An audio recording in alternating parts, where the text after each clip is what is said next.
Paul mentions in his list of people to say g'day to, he mentions Prisca and Aquila. And so we can get a real handle on what's going on here and how Paul knows the people who are in Rome through the lens of Prisca and Aquila. Have a look at this. Chapter 18 of the book of Acts and verse 1 says this. After this, Paul left Athens. That's in Greece, for those of you who aren't so hot on geography like me. Right? So after this, Paul left Athens and went to Corinth, which is somewhere else. They came to Ephesus, and he left them there, but he himself went into the synagogue and reasoned with the Jews. And when they asked him to stay for a longer period, he declined, but went on taking leave of them. He said, I will return to you if God wills. And he set sail for Ephesus. When he had landed at Sennacherib, he went up and greeted the church, and then went down to Antioch. So Paul leaves Priscilla and Aquila in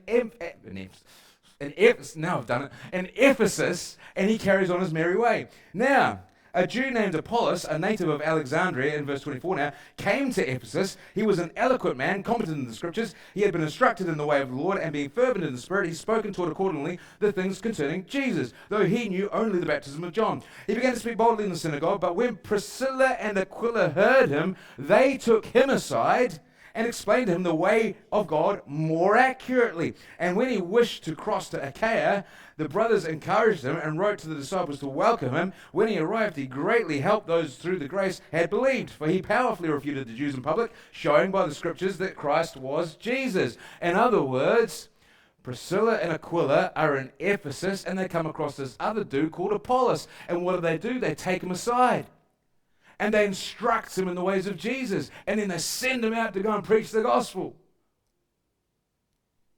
So Priscilla and Aquila are a ministry team who worked with Paul. They are from Rome, but because Claudius had made an edict making sure that all the Jews had to leave Rome, they left their home and the church there and ended up in Corinth, which is where they met Paul. And being tent makers and full of passion and zeal for the gospel, they joined with Paul in the work at Corinth. And then when Paul left Corinth to head to Ephesus, they went with him.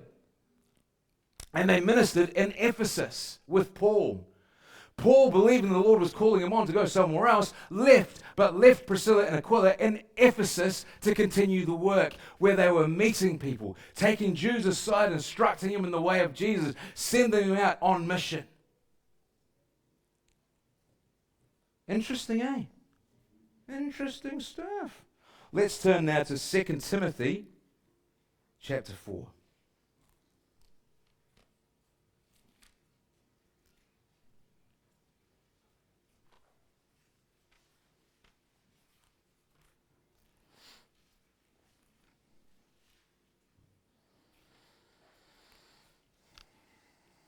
2 Timothy chapter 4, and we're in verse 19. 2 Timothy chapter 4, verse 19 says this. This is Paul greeting more people. Greet Prisca and Aquila and the household of Onesiphorus. So Paul, writing to Timothy, where's Timothy? Timothy is in Ephesus. All right? So Timothy, Paul has established as an elder over the churches at Ephesus. And Priscilla and Aquila are at Ephesus now with Timothy. Paul has left, he's gone, done his thing. He's left Priscilla and Aquila in Ephesus and has set up Timothy as an elder in the churches. And so when Paul writes to Timothy, he says, by the way, Timothy, say good day to Priscilla and Aquila. All right? One more. 1 Corinthians. I'm going to duck back a little bit. 1 Corinthians. And we're in chapter 16.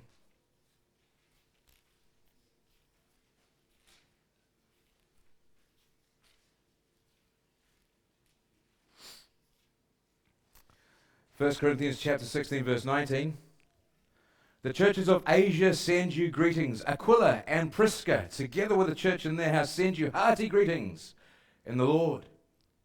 So again, by the way, if you're wondering, Prisca is just a shortened version. It's like my name's Kristopher. People call me Chris.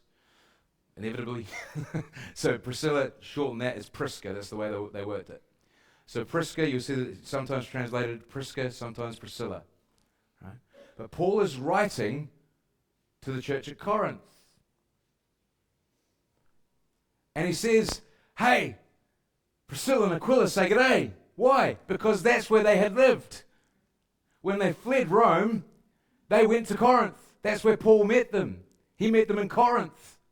They went with him to Ephesus. He left them in Ephesus. Where's Paul writing the letter to the Corinthians from? He's writing it from Ephesus. So he writes a letter to the church at Corinth from Ephesus, saying to the guys at Corinth, hey, Priscilla and Aquila say g'day. They're here with me in Ephesus. G'day, guys. They love you. And so you see the story of Priscilla and Aquila through the lens of what Paul is doing here in Romans. Priscilla and Aquila were Jews who lived in Rome. The order came from Claudius that the Jews had to leave. And so the Jews left Rome. Priscilla and Aquila left under the order of the emperor. They went to Corinth and met Paul there. And they spent time with Paul, ministering with Paul, laboring alongside Paul in the gospel. So much so were their hearts bound together in Christ that when Paul felt the call to move on to Ephesus, they came with him. We're coming too, Paul. We want to participate in this work. We want to cooperate in this work. We want to be co-laborers in this work. And so they went with him to Ephesus. And from Ephesus, Paul writes letters to Corinth. And he greets the church at Corinth. And he reminds them of Priscilla and Aquila who used to live there and be part of that fellowship, part of that church, that body. And then Paul leaves. And he writes to Timothy back in Ephesus. And when he writes to Timothy, he writes, hey, say g'day. Say g'day to Priscilla and Aquila. Man, I love those guys. Back in Ephesus with you. And now he's writing to Rome. And he greets Priscilla and Aquila. Why? Because the edict has ended. The edict that all the Jews had to leave Rome has come to an end, and they have been welcomed back. And so what do Priscilla and Aquila do? They go home. They go back to their home city. They go back to their families. They go back to their places. They go back to their homes. And so you see, the edict comes, the Jews leave, they go around, they minister, they witness to the Lord's resurrection, they testify to the glory of Jesus, and they travel around, and when the edict comes to an end, they go home. Fascinating little insight that you get from the greetings at the first part of the chapter 16 of Romans. If you follow the breadcrumbs. But there's something else here that's worth noting. Because in this story of Priscilla and Aquila, we see something of why Paul has written the letter in the first place. You see, the church in its very earliest days was predominantly Jewish, wasn't it? Jesus was a Jew. The disciples were Jews. The disciples of the disciples were predominantly Jews. And so the earliest church, the earliest part of the church was very Jewish. Jewish in custom, Jewish in character, Jewish in flavor.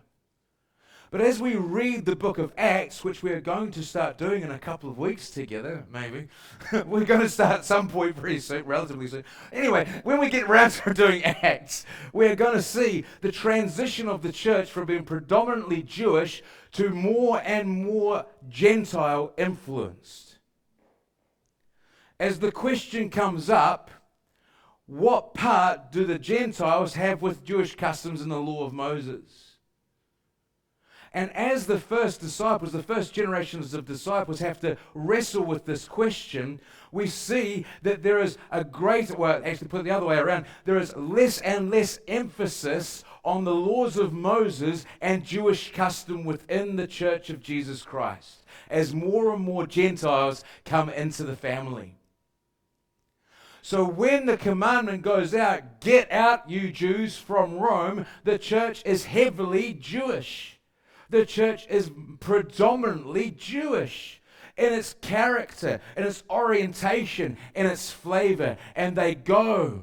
And it doesn't tell us how long they're gone for, but the edict comes to an end and the Jews return. But what do they return to? They return to a church at Rome which is vastly different to what they left. They return to a church at Rome which is now predominantly Gentile.